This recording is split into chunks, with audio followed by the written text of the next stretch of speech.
가장 유능한 왕은 왜 침실에서 죽었을까요? 그 답은 칼보다 먼저 무너진 마음에 있어요. 이제 그의 개혁과 몰락을 따라가 볼게요.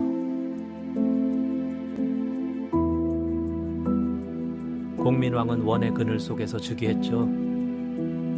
왕실 혼인도 원과 깊게 얽혀 있었고요. 하지만 그는 속으로 다른 길을 보고 있었어요. 당시 권문세족은 원의 힘을 빌렸는데요. 백성의 땅은 그 틈에서 자꾸 빼앗겼죠.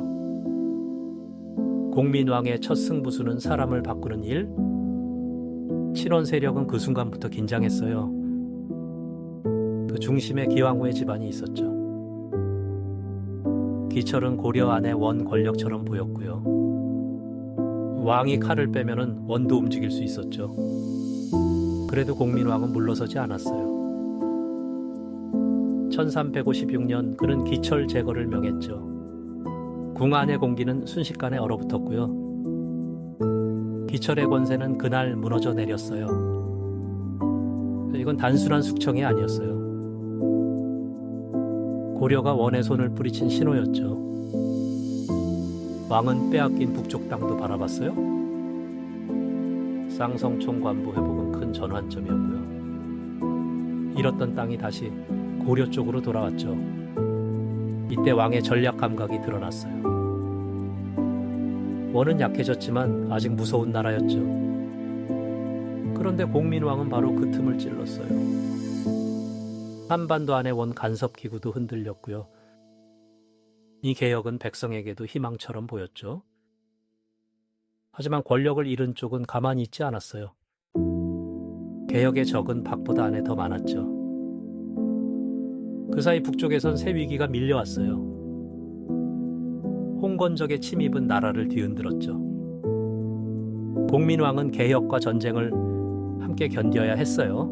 1361년엔 개경까지 위험해졌고요. 왕과 왕비는 급히 남쪽으로 피했어요. 안동의 피나기는 왕에게 큰 상처였죠.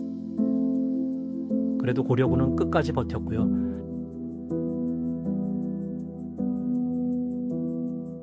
최영과 이성계 같은 장수들이 떠올랐죠. 전쟁은 왕권을 살렸지만 궁원도 키웠어요.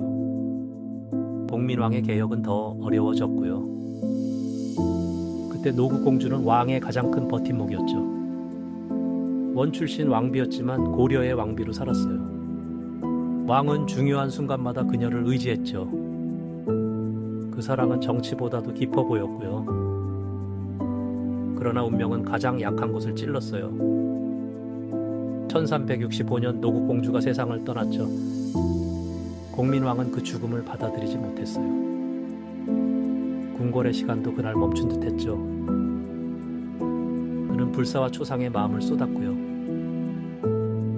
정치는 점점 왕의 손에서 멀어졌어요. 하지만 개혁을 완전히 놓은 건 아니었죠. 그 빈틈으로 한 승려가 등장했어요. 그가 바로 신돈이었고요. 왕은 기존 귀족 대신 그를 믿어보기로 했죠. 귀족들은 그 선택을 위험하게 봤어요. 신돈은 출신부터 권문세족과 달랐거든요. 왕에겐 그래서 더 쓸만해 보였죠. 신돈은 곧 전민 변정도감을 맡았어요. 빼앗긴 땅과 노비 문제를 다시 따졌죠. 억울한 사람들에겐 숨통이 트였고요. 권문세족에겐 날벼락 같은 일이었어요. 신돈의 개혁은 칭찬과 비난을 함께 불렀죠. 왕은 그를 통해 귀족을 누르려 했고요. 문제는 힘이 한 사람에게 너무 몰렸다는 점. 신돈은 개혁가였을까? 권력자였을까요? 당대 기록은 그를 몹시 나쁘게 그렸어요. 하지만 기록을 쓴 쪽도 귀족 사회였죠. 그래서 신돈 평가는 지금도 조심스럽습니다. 분명한 건 왕의 고립이 더 깊어졌다는 것. 개혁의 칼은 결국 왕 쪽으로도 돌아왔죠. 시간이 갈수록 신돈에 대한 의심이 커졌어요. 왕도 결국 그를 끝까지 지키지 못했죠. 1371년 신돈은 제거되었어요. 그와 함께 개혁의 한 축도 무너졌고요. 공민왕은 다시 혼자가 되었죠. 그의 슬픔은 점점 이상한 방향으로 흘렀어요. 왕은 젊은 시종 조직 자제위를 가까이 했죠. 자제위는 왕의 곁에서 특별한 힘을 얻었고요. 궁궐 안소문은 더 어둡게 번져갔어요. 고려사 기록은 꽤 충격적인 말을 남겼죠. 왕이 후사를 얻으려 했다는 내용인데요. 그 기록은 왕의 말년을 크게 더럽혔어요. 사실 여부를 단정하긴 조심스럽지만요.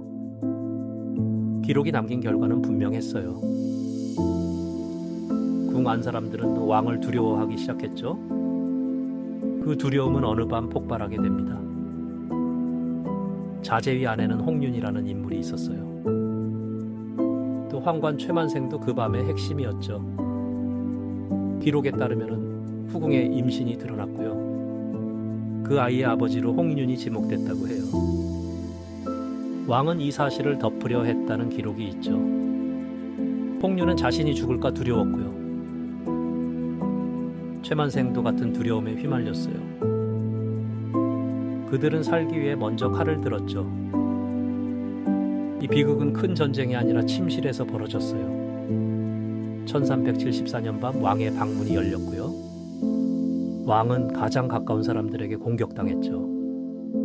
그 순간 개혁 군주의 생은 끝났어요. 아침이 되자 궁궐은 충격에 빠졌고요. 범인들은 곧 붙잡혀 처벌받았어요. 하지만 왕의 죽음은 되돌릴 수 없었죠. 그의 죽음 뒤엔 어린 우왕이 즉위했어요. 고려 조정은 다시 흔들리기 시작했고요. 복민왕이 막으려던 문제들은 남아 있었어요. 귀족의 땅, 궁원, 외교 모두 불안했죠. 결국 그의 개혁은 완성되지 못했어요. 그렇다고 실패만 남긴 왕은 아니었죠. 그는 원의 간섭을 끊으려 한 왕이었어요. 잃은 땅을 되찾으려 움직인 왕이었고요.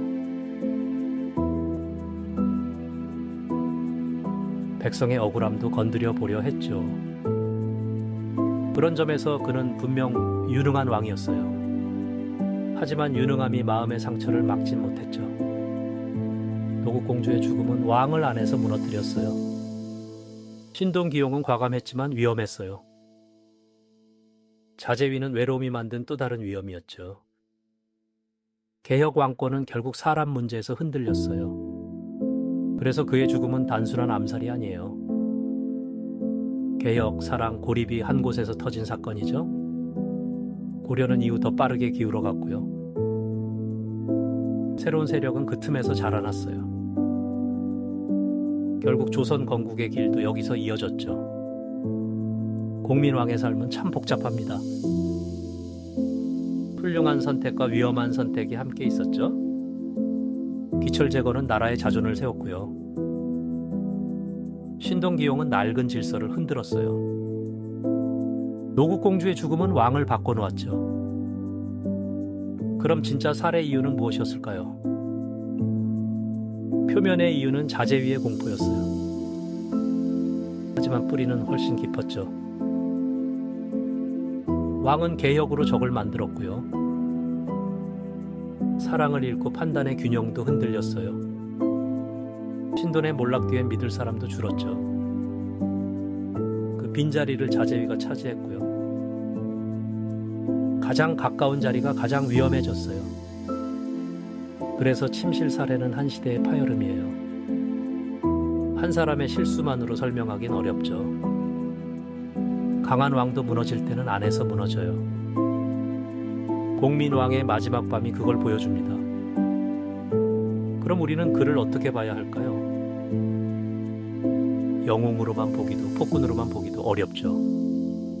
그는 시대를 바꾸려 했지만 자신도 흔들렸어요. 그래서 이 이야기는 더 오래 남습니다. 역사는 현재의 거울이라고 합니다. 사실을 바로 아는 일에서 판단이 시작돼요. 옳고 그름은 그 다음에 스스로 따져야죠. 공민왕의 선택도 그렇게 봐야 합니다. 개혁의 용기와 말년의 어둠을 함께요.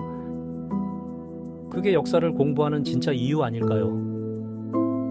한 왕의 침실 사례는 나라의 균열을 보여줬어요. 그래도 그의 개혁 의지는 오래 기억됩니다. 우리는 그 빛과 그림자를 함께 기억해야죠.